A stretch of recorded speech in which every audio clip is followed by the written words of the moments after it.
கர்த்தருடைய விருப்பத்தை, இருதயத்தின் துடிப்பை, எதிர்பார்ப்பை, ஏக்கத்தை, அவருடைய காத்திருத்தலை நிறைவேற பண்ணுங்கள். அப்பொழுது உங்க நடுவிலே அவர் அசைவாடுவார். ஆவியானவர் ஒரு மனிதன் நடுவில் இருந்தா ஒரு குறைவும் இல்லை.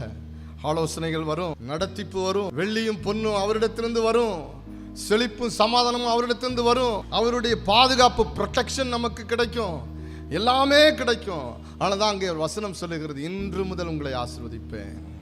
இதுதான் காலம் என்று சபையே, இதுதான் காலம் என்று எருசலேமே, இதுதான் காலம் என்று ஜனக்கூட்டமே, இதுதான் காலம் என்று ஆசாரியனே, இதுதான் காலம் என்று செருபாபேலே, நீ விளங்கிக் கொண்டு கர்த்தருடைய ஆலயத்தின் வேலையை, சூழ்நிலையை பார்க்காமல் செய்வாயானால் இன்று முதல் உங்களை ஆசீர்வதிப்பேன், இன்று முதல் உங்களை ஆசீர்வதிப்பேன். வேலையை நடப்பீங்க. உங்கள் நடுவில் நான் இருக்கிறேன், உங்கள் நடுவில் நான் இருக்கிறேன். உன்னை நான் முத்துரை மோதிரமாக வைப்பேன் செருபாபேலே, பயப்படாதே. உன் பராக்கிரமத்தினாலோ உன் பலத்தினாலே அல்லோ, என் ஆவினாலே இது நடக்கும். கர்த்தர் சொல்லுகிற பிராமிஸை எல்லாம் கர்த்தர் நிறைவேற்றினார்.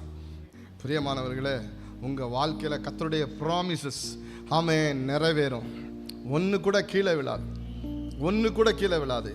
நீங்க ஒன்னே ஒன்று தான் செய்யணும், அவருக்கு பிரியமானது நான் செய்யணும், முடிவெடுக்கணும்.